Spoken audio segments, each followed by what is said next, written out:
Salut, c'est Cyril de Web de Fou, j'espère que tu vas bien. Aujourd'hui, on se retrouve pour un nouveau podcast pour voir ensemble comment faire des rentes avec un tunnel de vente. On va voir plein de choses aujourd'hui, on va parler de la préparation d'un tunnel, de l'automatisation, du tracking, des stats, tu vas voir, je vais t'expliquer tout ça.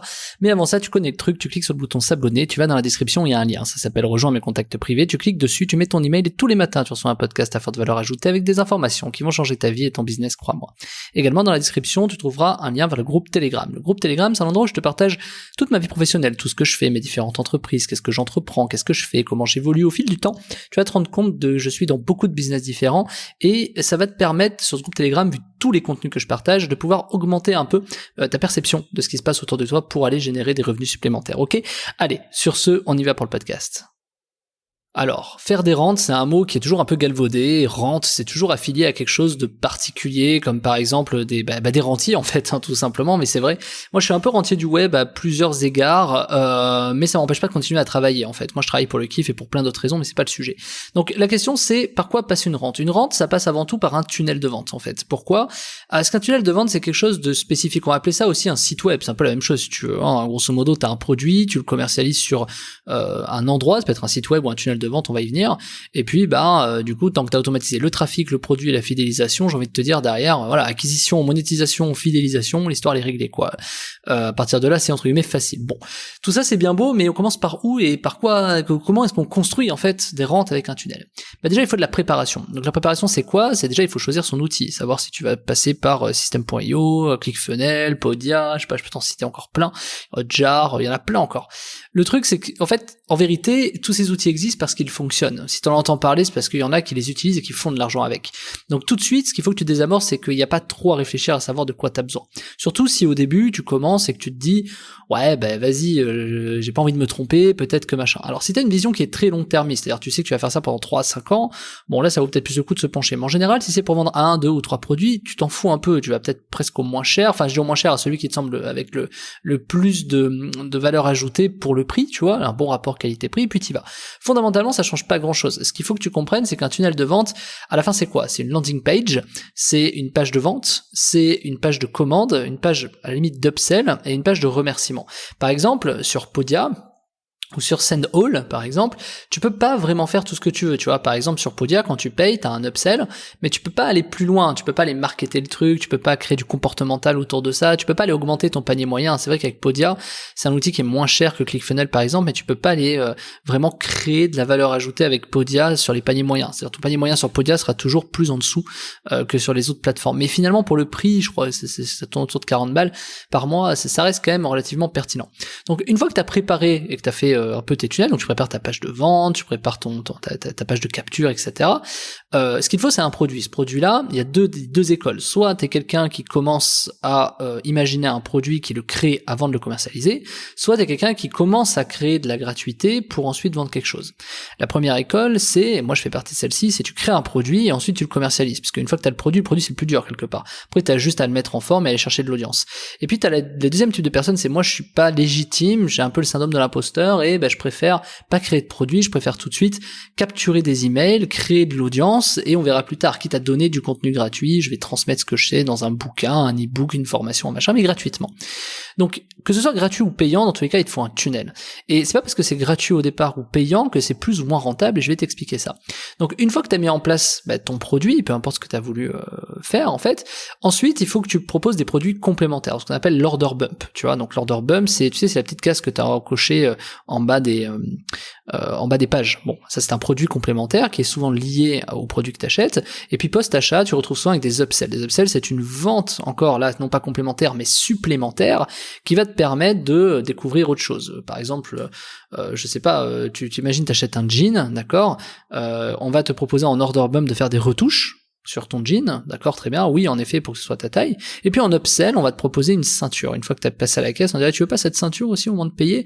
Ah ouais, c'est que la ceinture elle irait bien. Voilà, c'est un upsell, c'est un produit complémentaire. Voilà, c'est supplémentaire. C'est pas un produit complémentaire. Donc je le redis, un jean, tu fais des ourlets, c'est complémentaire parce que c'est lié au produit. Et puis supplémentaire, c'est par exemple une ceinture parce que c'est un produit qui n'est pas lié au produit mais qui par exemple va améliorer le produit. Donc typiquement, c'est comme ça qu'on dessine des upsells, des order bump, puis voilà. Puis après on a ce qu'on appelle des downsell. Par exemple, tu veux pas de ta ceinture, non, mais tu vas peut-être prendre par exemple, je sais pas, ces petits boutons sur ton pantalon, tu sais. Par exemple, tiens, ton bouton de jean, tu vas plutôt les mettre de cette couleur-là. Tu vois, ça, par exemple, ça peut être un downsell parce que t'as refusé la ceinture.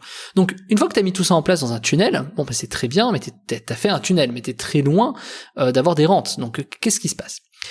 À partir de là, tu dois construire tout ce qu'on appelle des séquences email. Donc pour chaque étape de ton tunnel, tu dois avoir des emails spécifiques. Si la personne arrive sur ta page, si elle a vu la page de vente mais pas la page de commande, si elle a vu la page de commande mais pas la page d'upsell, si elle a vu l'upsell mais pas tu vois, enfin tous les comportements, tu les segmentes, elle est partie, elle a fait un panier abandonné, tu leur envoies un email.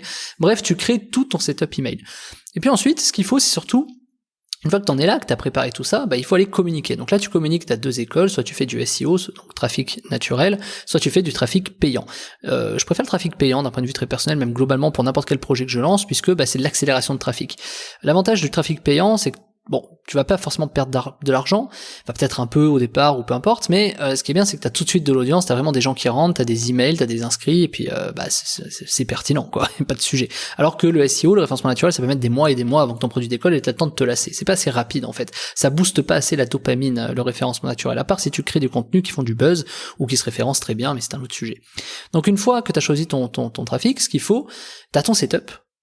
T'as automatisé un peu tes ventes, tes machins, donc t'as fait tes emails, tes accès, il faut délivrer le produit. Délivrer le produit, quand c'est de l'infoproduit, c'est facile, c'est un espace membre. Quand c'est de l'e-commerce, il faut que t'aies forcément une synchronisation avec la facturation, comment tu vas délivrer le produit à l'adresse que la personne aura mise, etc., etc., et forcément du SAV qui va, je sais pas, si la personne s'est trompée dans l'adresse ou quoi que ce soit, bref. Donc il faut forcément toujours un peu de SAV, c'est très important le SAV. Une fois que t'as fait tout ça, que t'as choisis ton trafic, que tu as ton tunnel, etc. Maintenant, on arrive à la partie automatisation. Tu as quasiment automatisé tout ça. Donc là, tu lances, tu as des stats qui se passent. Et ces stats qui se passent, pour l'instant, tu n'as toujours pas fait des rentes. Tu fais du business. Une fois que ces rentes fonctionnent, une fois que ce business fonctionne, tu optimises, tu peaufines tout ça jusqu'à avoir un bon résultat. Et c'est à partir de là que ça devient intéressant. Puisque à partir du moment où tu as des bons résultats, déjà, tu comprends ce qui marche. Déjà, tu peux le dupliquer, tu peux le scaler. Tu peux vendre des jeans, tu peux vendre des t-shirts, puisque tu as un tunnel pour vendre des jeans qui fonctionne, donc tu peux vendre des t-shirts, tu peux vendre pour le coup des ceintures, et tu peux faire ce qu'on appelle des cross-sell. Par exemple, si la personne est intéressée par une ceinture, peut-être que éventuellement elle veut des pantalons aussi, et vice versa, tu vois. Donc finalement, tous les produits qui sont en upsell, tu peux aussi les faire en cross-sell. Mais je vais pas rentrer tout dans le détail de ça. Résultat des courses, quand tu as tout ton tunnel qui est un peu optimisé, c'est là où les rentes vont commencer à arriver. Une fois que tu as tout ça, de quoi tu as besoin? Tu as juste besoin de trafic. Donc à partir de là, pour faire des rentes, comprends bien ce que je suis en train de t'expliquer. La seule chose qui doit toujours, constamment arriver, c'est du trafic. Donc, en vérité, si tu segmentes tout ce que je viens de te dire en 2 points importants, t'as tout le produit que tu fais en setup, tu fais tout le produit en setup, les séquences email, les produits, les upsells, les downsells, les order bumps, tu fais tout ce qu'il faut autour de ça, la landing page, la page de vente, l'order page, blabla, la page de commande, et tu délivres le produit. Ça, c'est une grosse partie, c'est la partie produit. T'as un gros setup, ça met un peu de temps, mais t'as un putain de gros setup, ok? Ensuite, tu testes ce produit. Donc finalement, il y a 3 phases. Je dis 2, mais il y en a 3. Tu testes ce produit, tu le peaufines, tu l'optimises. Tout ça, ça fait partie d'un seul et même truc, tu vois. Et ensuite, le seul truc que tu dois travailler, c'est ton acquisition. Tu peux aller sur Google Ads, YouTube Ads, tu peux aller sur Facebook Ads, tu peux aller sur Pinterest Ads, tu peux aller dans tous les trucs qui finissent par Ads, TikTok Ads, LinkedIn Ads, tu vois ce que je veux dire? Tu peux faire de l'affiliation. En fait, le seul sujet derrière, c'est d'avoir suffisamment de trafic pour que ce soit drainé de manière automatique et que ce soit drainé, que ça draine, vers ton produit. Et à partir de là, tu peux commencer à faire des rentes. Alors, est-ce que tes rentes seront suffisantes ou non? Ça, c'est un autre sujet. Ça va dépendre des produits que tu vends, ça va dépendre de plein de choses, je vais y venir juste après. Mais la rente passe par là. En fait, une fois que tu as fait ça, la seule chose, et moi je veux dégrossir un peu ce mythe, c'est qu'en fait, pour avoir du business automatique, une fois que tu as mis en place le produit, le setup, les gens, les machins, t'as juste besoin de trafic, en fait. C'est tout. Et donc le trafic, t'as de l'email. Si t'as récolté comme moi beaucoup d'emails, c'est facile. Si t'es comme moi que tu fais de la pub, c'est facile. Si t'es comme moi que c'est créer du contenu, c'est facile. Et t'as peut-être pas ces 3 compétences comme moi. T'es peut-être bien dans l'un, peut-être pas bien dans l'autre. À ce moment-là, tu vas t'adresser à des affiliés que tu vas trouver sur Internet, sur des sites web qui sont plus ou moins proches de ta thématique, à qui tu vas demander de promouvoir ton produit. Et typiquement, c'est là où t'as des rentes automatiques, en fait. Tu vois, c'est à partir de là que ça commence à arriver. C'est-à-dire que là, tu fais des rentes. Et ok, alors peut-être que quand c'est toi qui t'en occupes, tu fais peut-être 20, 30, 50K, je sais pas, ça va dépendre, 200K, je sais pas par mois, mais une fois que t'as ça qui est en place, bah même si ça diminue avec le temps, c'est pas très grave, ça fait toujours du revenu qui vient, qui est récurrent en fait. À partir du moment où tu as automatisé une source de trafic. Et donc l'automatisation de la source de trafic, c'est quoi? Bah par exemple du Facebook Ads, hein, quand t'as des trucs qui fonctionnent bien, j'ai envie de te dire, touche pas à tes pubs quoi. Tu vois, enfin relance un peu des pubs de temps en temps, à la limite crée une nouvelle image, ou délègue même ça à des gens, hein, sur des freelance ou des trucs comme ça, et puis challenge quoi, en fait c'est tout, en fait, et puis ça va te prendre quoi, 30 minutes par semaine, tu vois, donc à partir de là, c'est comme ça que ça fonctionne quoi, donc c'est pas grand chose en soi, c'est facile à dire comme ça, mais c'est pas grand chose en soi, donc c'est comme ça qu'on construit des rentes avec des tunnels de vente. Moi tu prends l'exemple de Web de Fou, j'ai fait beaucoup de repost. Est-ce que ça c'est pas une foutue rente de tunnel de vente? Tu regardes Web de Fou, j'ai publié 3 ou 4 fois, pas toutes mes formations, mais 80% de mes formations. Pourquoi j'ai publié plusieurs fois et pourquoi je continue à faire des ventes? Alors évidemment, je fais beaucoup moins de ventes que si je vendais une nouvelle formation, mais de manière automatique, sans trop me prendre la tête, à raison juste de faire de repost. Finalement, le repost, j'ai pas à créer quelque chose de supplémentaire, j'ai juste à redupliquer le système qui marchait en un clic. J'ai envie de te dire derrière, t'encaisses quoi, tu vois, et c'est tout. Donc en fait, tu vois, Web de Fou est un exemple pur des rentes d'un tunnel de vente. Ok, mais tout ça c'est bien. Le problème que tu sais pas, ou le problème que t'as aujourd'hui, et qui est le problème de la plupart des gens, c'est que c'est bien beau tout ça, mais concrètement, quels sont les tunnels qui sont performants? Comment est-ce qu'on crée un tunnel performant? Qu'est-ce qu'on fait pour avoir ce tunnel performant? Comment est-ce qu'on le construit?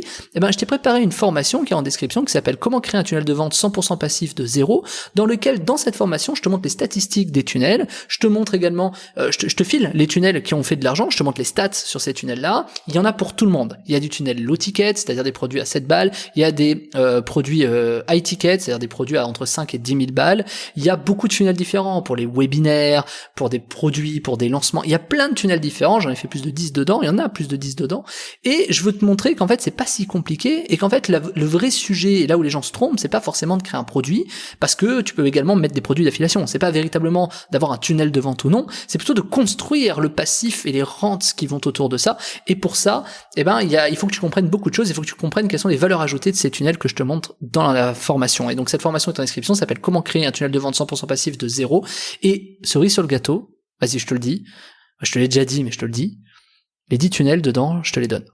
Ok? C'est-à-dire ils sont prêts, je te les partage, ils sont à toi. Et tu vas pouvoir juste mettre ton produit derrière, faudra changer peut-être le titre, le logo, machin, mais les tunnels sont à toi. Donc franchement, si t'as envie de créer un tunnel 100% passif de zéro, c'est un peu le moment d'y aller, ok? Allez, je te rejoins de l'autre côté, tu cliques dans la description, ça s'appelle Comment créer un tunnel de vente 100% passif de zéro, on se rejoint de l'autre côté, je te dis à tout de suite.